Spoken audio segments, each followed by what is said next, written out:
গতকাল আপনাদেরকে কমলার এই ভিডিওটা দিয়েছিলাম, যেখানে কমলার খোলার পর, খোসা থেকে ছাড়ানোর পর বেগুনি কালার দেখা যায় এবং কিছুটা জেলিও দেখা যায়। এ নিয়ে ভিডিও পোস্ট করেছিলাম। শত শত কমেন্ট করেছেন, যারা সবার প্রতি সম্মান শ্রদ্ধা ভালোবাসা রইল। একজনের কমেন্ট পড়ছি, তিনি খুব চমৎকারভাবে বুঝিয়েছেন কেন এরকম ঘটনাটা ঘটেছে। আমরা সাধারণত ফল কিনি রোগ থেকে বাঁচার জন্য, শক্তিবর্ধক, ভালোর জন্য। এখন যদি ফল খেয়ে উল্টো রোগ হয় তাহলে তো আরেক বিপদ। দেশি ফলই ভালো। যাই হোক, আমরা ওনার লেখাটা পড়ি।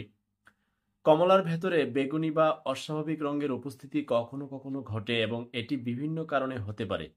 বিশ্বজুড়ে বিভিন্ন ক্ষেত্রে এমন ঘটনা দেখা গেছে, যা প্রাকৃতিক এবং অপ্রাকৃতিক উভয় কারণেই হতে পারে।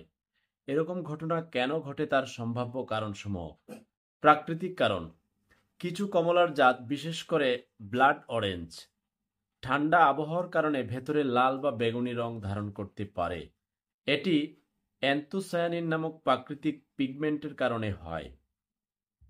2.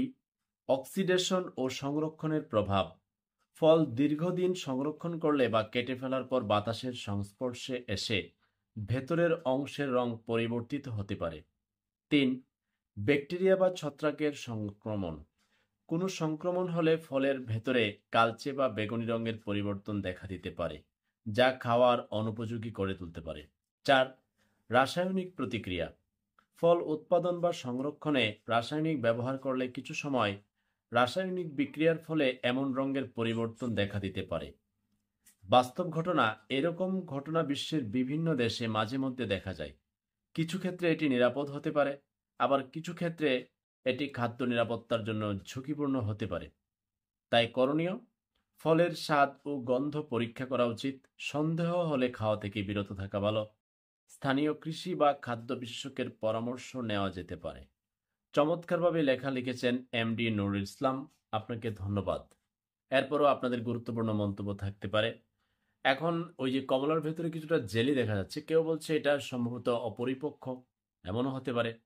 আবার বিভিন্ন দেশ থেকে আমাদের প্রবাসী ভাইরা লিখছে যে তারা সৌদি আরব, ওমান, বিভিন্ন জায়গায় থাকে, ওইখানেও কিছুটা জেলি দেখা যায়। সেটা তেমন আহ, তেমন কিছু নাও হতে পারে, কারণ ওই দেশেও পাওয়া যাচ্ছে।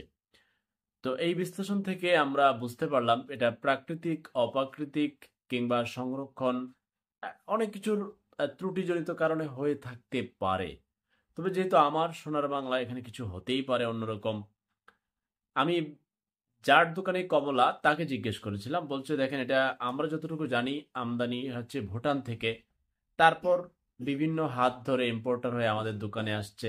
এখন কেন বেগুনি তিনি জানেন না। তিনি বলছেন আমি প্রায় এক যুগের উপরে ব্যবসা করছি, ঠিক কমলার ভেতরে এরকম বেগুনি কালার আমি দেখি নাই। এখন আর ওই ভাই এমনি নুরুল ইসলামও বলছে বিশ্বে এরকম ঘটনা ঘটে থাকতে পারে, কিন্তু সেই ঘটনার একটা ঘটনা ঘটে গেল আমার হাতে, যে কমলার খোসা ছাড়ানোর পর বেগুনি দেখা গেল। আপনাদের গুরুত্বপূর্ণ আরো যদি কোনো মতামত থাকে আপনারা লিখতে পারেন। তবে ফল ফলাদি, দেশীয় ফলটা এখন সম্ভবত আমাদের বাছাই করাই উচিত। বিদেশি ফল একটু এড়িয়ে চলা উচিত। আল্লাহ হাফেজ।